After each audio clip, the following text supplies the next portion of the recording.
Dear students, आज हम लोग अपना क्लास 10th का फिजिक्स शुरू करते हैं। इसमें सबसे पहले हम लोग देखेंगे चैप्टर इलेक्ट्रिसिटी। चैप्टर नंबर 12 अपना इलेक्ट्रिसिटी। इस चैप्टर या इस वीडियो को समझाने का और बनाने का मेन रीजन है कि आप लोग अभी स्कूल नहीं जा पा रहे हैं और स्कूल न जाने की वजह से स्टडीज हमारी थोड़ी सी डिस्टर्ब हो गई है। तो सबसे अच्छा तरीका क्लास 10th में मार्क्स स्कोर करने का है कि हम एनसीईआरटी की बुक्स जो हैं उनकी बहुत अच्छे से थॉरो स्टडी करें और उसको बहुत अच्छे से पढ़ें। पढ़ने के बाद जो भी हमको मिलता है उससे जो भी नॉलेज उससे मिलती है वो हमारे लिए बहुत हेल्पफुल है, सिर्फ एनसीईआरटी की बुक्स। इसके अलावा जब हम ये सब्जेक्ट चैप्टर कंप्लीट कर लेंगे तो कुछ न्यूमेरिकल्स देखेंगे, कुछ एक्स्ट्रा क्वेश्चंस देखेंगे जो कि आपको अच्छे मार्क्स अचीव करने में हेल्प करेंगे। तो शुरू करते हैं भैया। इलेक्ट्रिसिटी क्या होती है?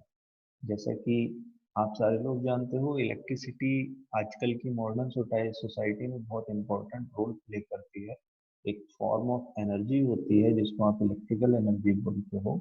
इस कंट्रोलेबल होती है, कभी भी आप इसको कंट्रोल कर सकते हो। कभी भी इलेक्ट्रिकल एनर्जी को फ्लो कराना है तो आपको स्विच ऑन करना है, फ्लो कर जाएगी। स्विच ऑफ कर दोगे तो फ्लो करना बंद कर देगी। तो पहले धीरे धीरे देखेंगे कि इलेक्ट्रिसिटी में इलेक्ट्रिक करंट क्या होती है, इलेक्ट्रिक सर्किट क्या होता है, फिर कुछ न्यूमेरिकल्स देखेंगे और फिर धीरे धीरे हम इस चैप्टर में आगे प्रोसीड करते हैं। तो शुरुआत करते हैं हम लोग। एक एक लाइन का एक्सप्लेनेशन आपको इस वीडियो में मिलेगा जिससे आपकी क्लैरिटी बहुत अच्छी हो जाएगी।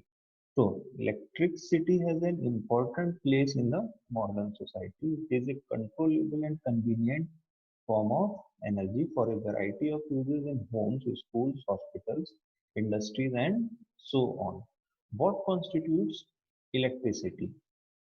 इलेक्ट्रिसिटी आपकी एक कन्वीनियंट फॉर्म ऑफ एनर्जी है, कंट्रोलेबल है जैसा कि बताया, और हम सब जगह इसका यूज करते हैं। घरों में करते हैं, स्कूल्स में करते हैं, हॉस्पिटल्स में करते हैं, इंडस्ट्रीज में करते हैं, या फिर हम ये बोल सकते हैं कि हमारी सोसाइटी बिना इलेक्ट्रिसिटी के चल ही नहीं सकती। तो अब इलेक्ट्रिसिटी में क्या क्या होता है? What does it constitutes electricity? Electricity किससे मिलकर बनी होती है? How does it flow in electric circuit? Electric circuit में ये कैसे फ्लो कर जाती है? What are the factors that control or regulate the electric current through an electric circuit? क्या चीज है जो उसको कंट्रोल करती है? कैसे हम उसको रेगुलेट करते हैं इलेक्ट्रिक सर्किट में? ये चीजें हमको देखनी है इस चैप्टर में। We shall attempt to answer such questions. इस तरह के क्वेश्चंस का हम लोग आंसर ढूंढेंगे। साथ साथ heating effect of electric current and it's applications. ठीक है, हीटिंग इफेक्ट क्या होता है इलेक्ट्रिक करंट में? इलेक्ट्रिक करंट का हीटिंग इफेक्ट क्या होता है? पानी गर्म करने की रॉड कैसे काम करती है? ठीक है, आपका ओवन कैसे काम करता है जो कि गर्म करता है चीज़ों को? इसके अलावा उसके बाकी एप्लीकेशंस और क्या होते हैं। तो सबसे पहले हम लोग देखते हैं बच्चा लोग, इलेक्ट्रिक करंट और इलेक्ट्रिक सर्किट क्या होता है। जब आप स्टडी करेंगे तो नोट्स भी साथ साथ बनाते चलेंगे, जो इम्पोर्टेंट होगा वो मैं बताता रहूंगा आपको। ठीक है, we are familiar with electric air current and water current. हमको पता है हवा की धारा बहती है, पानी की धारा बहती है। जब कभी भी हवा या पानी आपके आसपास से बहकर जाता है आप उसको धारा बोल देते हो, करंट बोलते हैं। करंट का मतलब धारा। तो इसका मतलब क्या हुआ? जब पानी बह रहा है तो वो धारा की फॉर्म में है, करंट की फॉर्म में है। इसी तरह से जैसे ही आपका electric charge, if the electric charge flows through a conductor, ठीक है, एग्जाम्पल ले लेते हैं आपका मेटेलिक वायर, आपके घर में जो भी वायर लगा हुआ है। तो अगर आपके घर के वायर में, कंडक्टर में इलेक्ट्रिक चार्ज फ्लो करता है तो आप उसको बोल सकते हो, we can say that there is an electric current in the conductor. Conductor में इलेक्ट्रिक करंट हमारी फ्लो कर रही है। सबसे छोटा एग्जांपल लेते हैं जो हमारी बुक में दिया हुआ है, आपकी घर की टॉर्च का।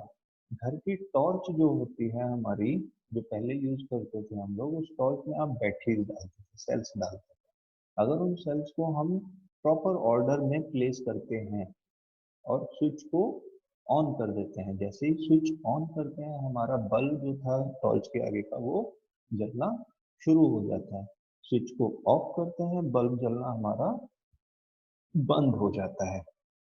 दो चीजें हमको ध्यान देनी है। पहली चीज कि बैटरी हमारी प्रॉपर ऑर्डर में होनी चाहिए, यानी कि जिधर उसका प्लस है उधर प्लस, जिधर उसका माइनस है उधर माइनस होना चाहिए। दूसरी चीज, आपका जो स्विच है वो आपका ऑन होना चाहिए। जब स्विच ऑन होगा तभी हमारा इलेक्ट्रिक करंट उस टॉर्च की बल्ब को जला सकता है। ठीक है।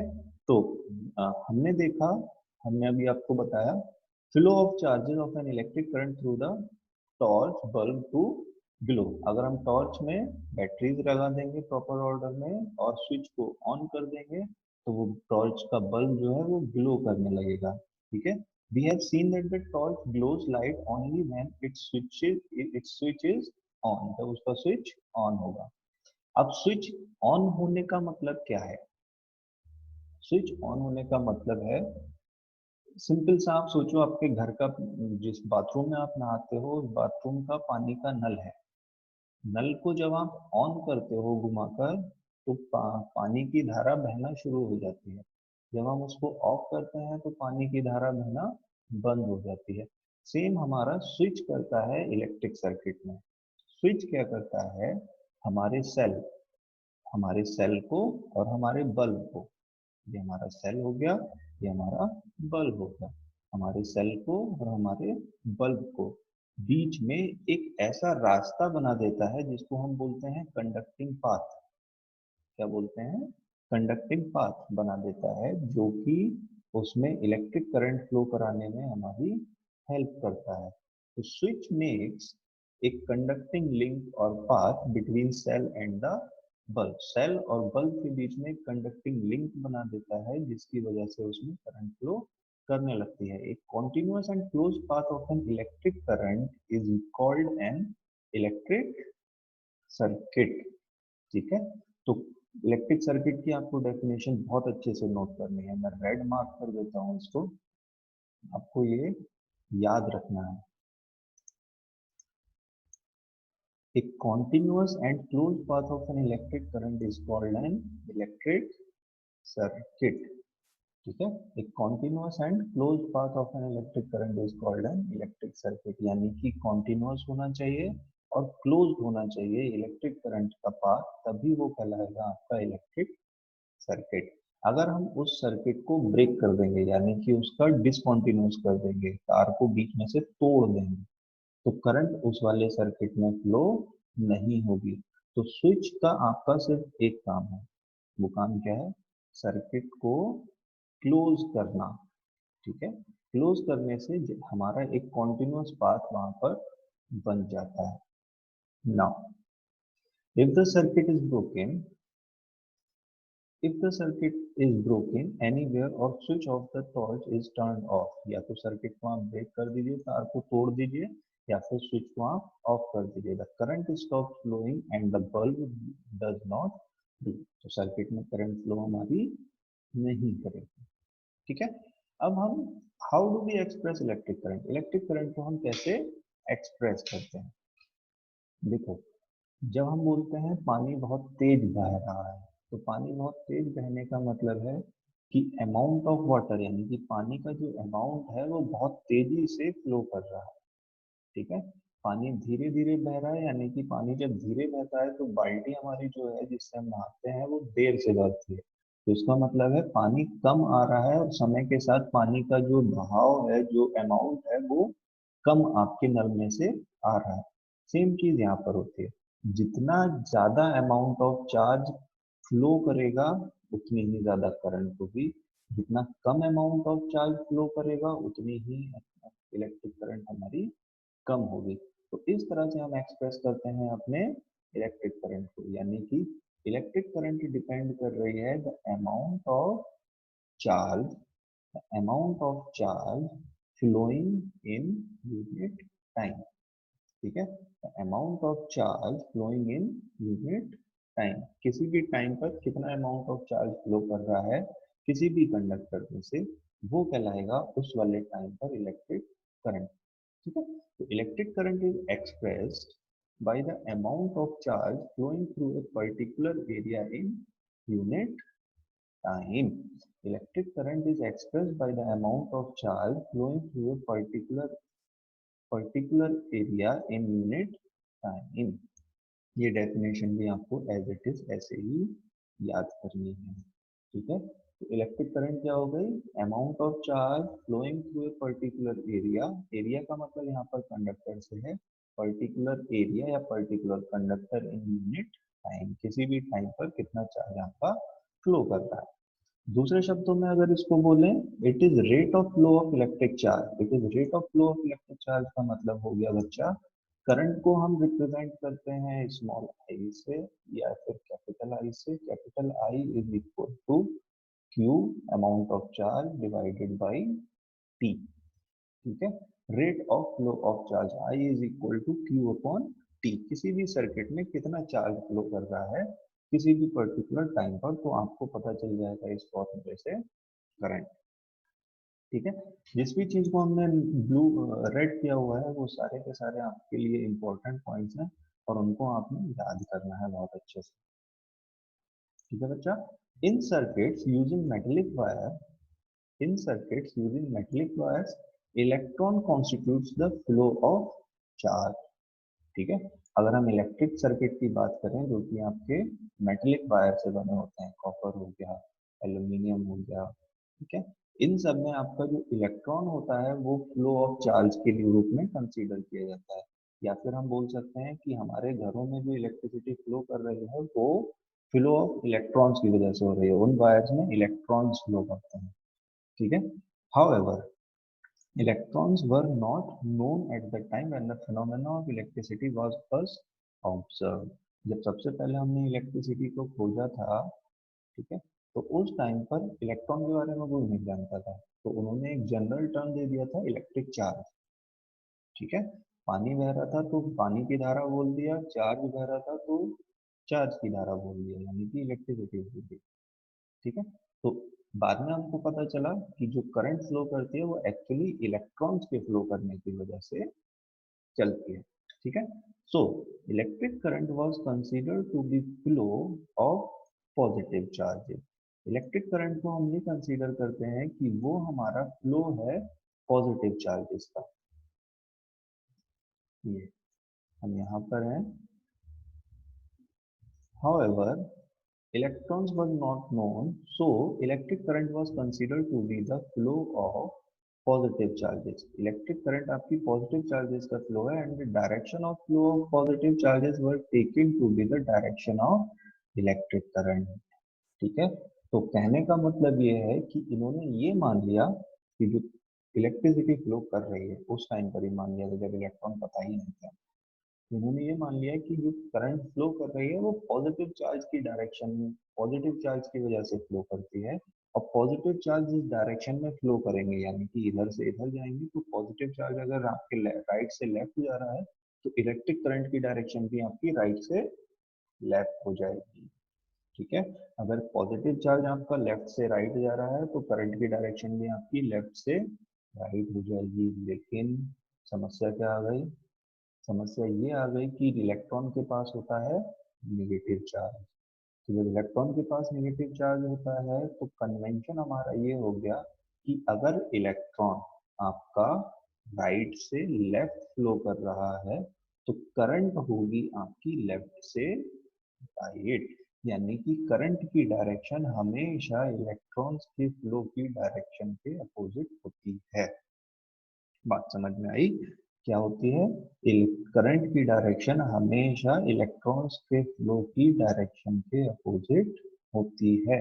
In an electric circuit, in an electric circuit the direction of electric current is taken as opposite to the direction of the flow of electrons which are negative charges। बात सब clear है। Electric circuit में the direction of electric current is taken as opposite to the direction of the flow of electrons which are negative charges. बात clear है, ठीक है sir. ये चीज आपको याद रखनी है, बहुत इंपॉर्टेंट चीज है ये आपके आने वाले समय में क्लास 12 की फिजिक्स में जब आप पढ़ोगे इलेक्ट्रोस्टैटिक्स एंड ऑल, तो ये चीज आपको बहुत ज्यादा परेशान और बहुत ज्यादा यूजफुल करी होगी, ठीक है। अभी अच्छे से याद रखोगे तो यूजफुल होगी, अभी अच्छे से याद नहीं रखोगे तो परेशान हो जाओगे, ठीक है बच्चा। नेक्स्ट चैप्टर, नेक्स्ट बात करते हैं कि अगर नेट चार्ज अगर आपका फ्लो कर रहा है, ये सारी चीजें आपको नोट्स में बनानी है। ये if net charge Q flows across the cross section of a conductor in time t, जैसे मैंने आपको बताया, तो करंट जो होगी उस क्रॉस सेक्शन के थ्रू, करंट जो होगी उस कंडक्टर के थ्रू, वो होगी I is equal to Q upon t. I is equal to Q upon t, जैसा कि हम आपको पहले ही बता चुके हैं। तो फिर से समझ लेते हैं। अगर किसी कंडक्टर में चार्ज क्यू फ्लो कर रहा है किसी पर्टिकुलर यूनिट टाइम में, किसी भी टाइम में, तो उस कंडक्टर में करंट की वैल्यू हो जाएगी क्यू अपॉन टी। तो the SI unit of electric charge, SI unit electric charge की कितनी होती है? कूलाम। ठीक है, एक चार्ज की यूनिट होती है कूलाम, हम लोग सारे लोग जानते हैं, which is equivalent to the charge content in nearly 6 into 10 to the power 18 electron, यानी कि एक कूलाम के पास जो चार्ज होता है वो होता है 6 into 10 to the power 18 electron. हम लोग ये चीज निकाल चुके हैं। ठीक है, 6 into 10 to the power 18 electrons, और एक इलेक्ट्रॉन के पास जो चार्ज होता है वो नेगेटिव चार्ज होता है, यानी कि 1.6 into 10 to the power minus 19 coulomb. ठीक है, तो एक यूनिट चार्ज में टोटल एक कूलाम चार्ज में कितने नंबर ऑफ इलेक्ट्रॉन्स हो गए? 6 इंटू 10 टू द पावर 18। ठीक है, एक कूलाम चार्ज में कितने इलेक्ट्रॉन्स हो गए? 6 into 10 to the power 18 electron. ठीक है, और नेगेटिव, और एक इलेक्ट्रॉन के पास कितना चार्ज हो गया? 1.6 into 10 to the power minus 19 coulomb. ठीक है बच्चा, अब the electric circuit, the electric current is expressed by unit called ampere.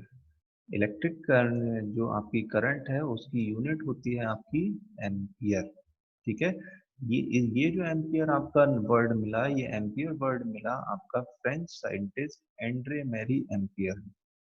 ठीक है, इनकी इनके ऊपर नाम पड़ा था, इन्होंने थोड़ा सा इनका कॉन्ट्रीब्यूशन दिया था करंट की यूनिट को फाइंड करने में। ठीक है, करंट को फाइंड करने में 1 ampere is constituted by the flow of 1 coulomb charge पर सेकेंड।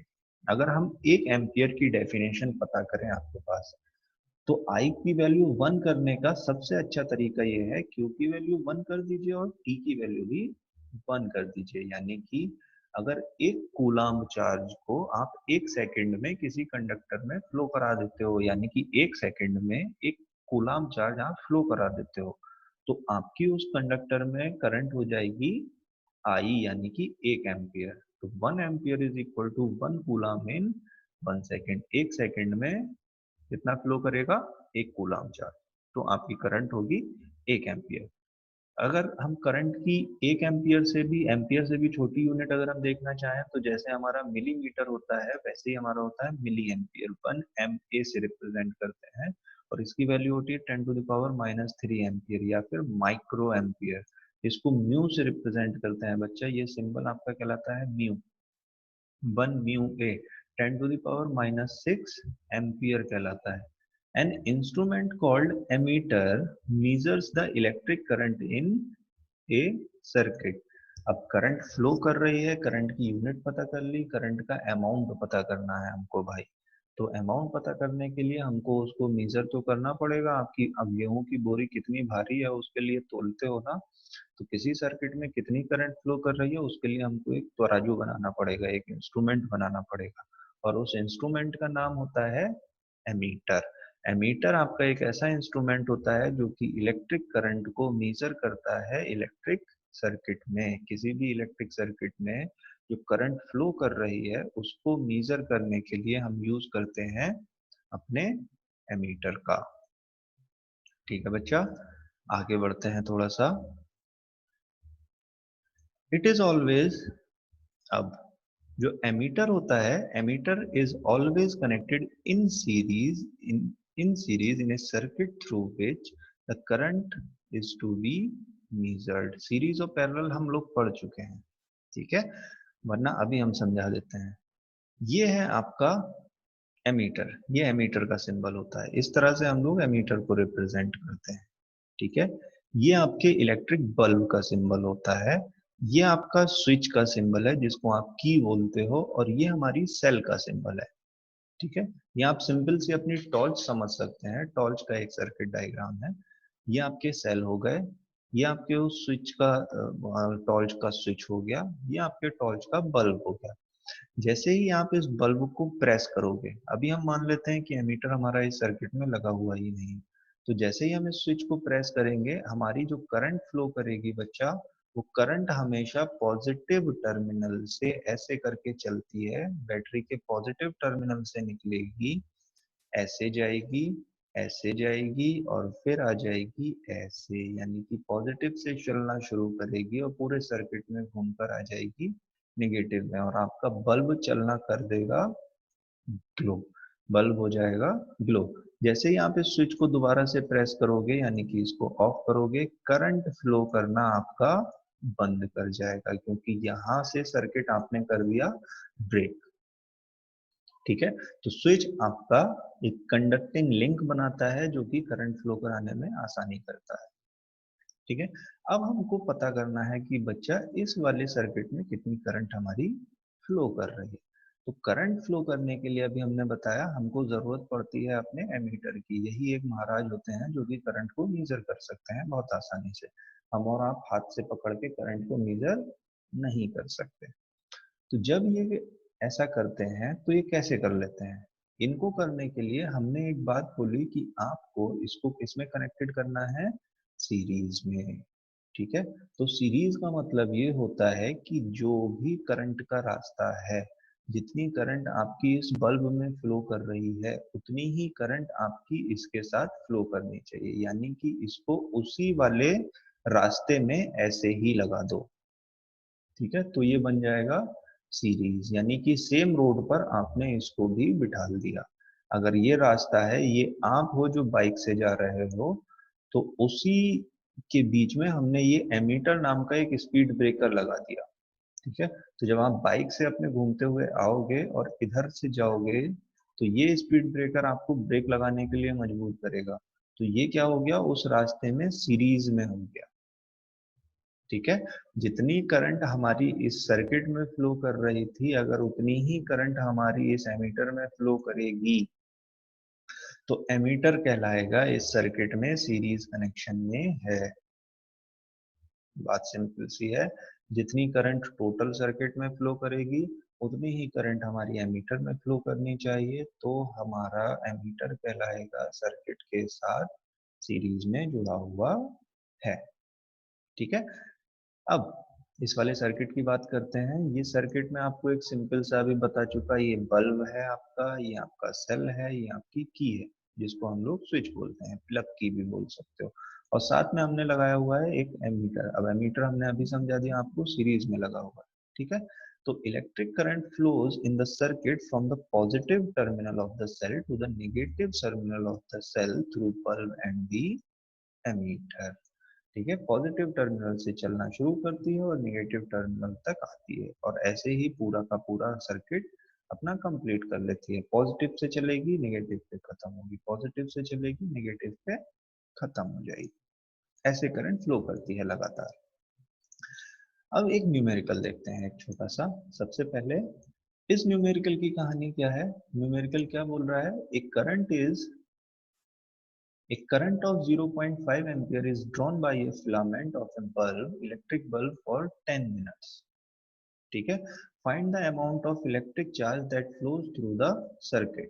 देखो, जब भी हम करंट, चार्ज और टाइम का रिलेशन फाइंड करते हैं, तो एक फॉर्मूला हमेशा अपने दिमाग में रखिएगा, I is equal to Q divided by T. ठीक है, Q हमेशा, इस Q को आप हमेशा लोगे कूलाम्ब में। इस Q को हम हमेशा लेंगे कूलाम्ब में, यानी कि कैपिटल सी की फॉर्म में, कैपिटल सी जो कि यूनिट है इसकी। और इस टी को हम हमेशा लेंगे बच्चा सेकंड में। ठीक है, तो ध्यान से देखते हैं, जब आप कूलाम, जब चार्ज को कूलाम में ले रहे हो, टाइम को सेकंड में ले रहे हो, तो आपका ये जो करंट है वो आ जाएगी आपकी एम्पियर्स में, जैसा कि ऊपर हम पढ़कर आ रहे हैं। तो सॉल्व करने का तरीका ये है, आपके पास करंट आपको दिया हुआ है 0.5 एम्पियर। करंट हमको कितना दिया हुआ है? 0.5 एम्पियर। टाइम दिया हुआ है 10 मिनट्स। तो सबसे पहले हमको इस मिनट को कन्वर्ट करना है सेकंड में। तो time 10 minute is equal to हो गया 600 सेकेंड। करंट हो गई आपकी 0.5 एम्पियर। तो इस फॉर्मूले पे हम तीनों की वैल्यूज रखते हैं और सिंपल सा सॉल्व कर देते हैं। तो जब इसको सॉल्व करोगे आप लोग तो आपको मिलेगा Q is equal to capital I into into small t। Q is equal to यानी कि ये capital Q is equal to I into T. इस t को हम उठाकर इधर ले जाते हैं तो ये मल्टीप्लीकेशन में चला जाता है, डिनोमिनेटर से इधर आ जाएगा न्यूमरेटर में। तो Q की वैल्यू हो गई बच्चा हमारे Q is equal to I T. ठीक है, तो I की वैल्यू 0.5 एम्पियर रखी और T की वैल्यू हमने रखनी है 600 सेकेंड्स, क्योंकि टाइम हम हमेशा सेकंड में लेते हैं स्टैंडर्ड फॉर्म। 600 सेकेंड। तो टोटल चार्ज जो भी फ्लो करेगा वो करेगा 300 कूलम्स। बात क्लियर है? ठीक है, तो अब कुछ ये क्वेश्चंस हैं, इनके आंसर देते हैं। ठीक है, what does an electric circuit mean? Electric circuit क्या होता है? तो इलेक्ट्रिक सर्किट की डेफिनेशन शुरुआत में ही बताई थी, फिर से बताते हैं कि वो सर्किट जो कि आपका एक कॉन्टिन्यूअस, एक क्लोज्ड पाथ होता है इलेक्ट्रिक से करंट को फ्लो कराने के लिए। एक continuous and conducting link between conducting link between cell and bulb is known as electric circuit. अगर हम इस एग्जाम्पल की बात करें, ठीक है, electric circuit is comprises a cell, एक बल्ब, एक एमीटर, एक स्विच। तो इलेक्ट्रिक सर्किट क्या होता है? एक कॉन्टिन्यूअस एंड क्लोज पाथ होता है जिसमें आपकी for flowing of the current, electric current. Define unit of current. Unit of current क्या होती है? Unit of current is ampere and 1 ampere is equal to 1 coulomb. If 1 coulomb charge flows in 1 second, then we can say that कि 1 ampere current is flowing in a conductor. तो define unit of current हो गई आपकी ampere. Calculate the number of electrons constitute 1 coulomb of charge. कैसे पता करेंगे? ऊपर ही बता दिया था। Calculate number of electrons constituting 1 coulomb of charge.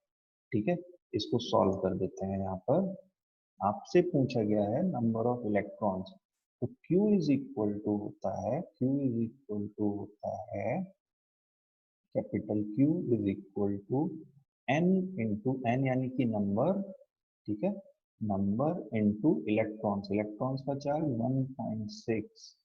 1.6 into 10 to the power 10 की पावर 10 टू दी पावर -19। ठीक है, -19 ये पावर का सिंबल है बच्चा, ये जो सिंबल है ये पावर का सिंबल है।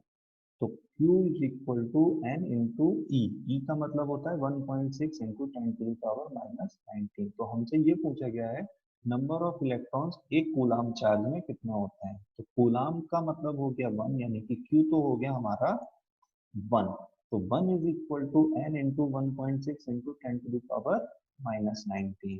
तो जब आप इसको और सॉल्व करोगे, जब और सॉल्व करोगे तो N इज इक्वल टू आएगा आपके पास 1 divided by 1.6 into into 10 to the power -19।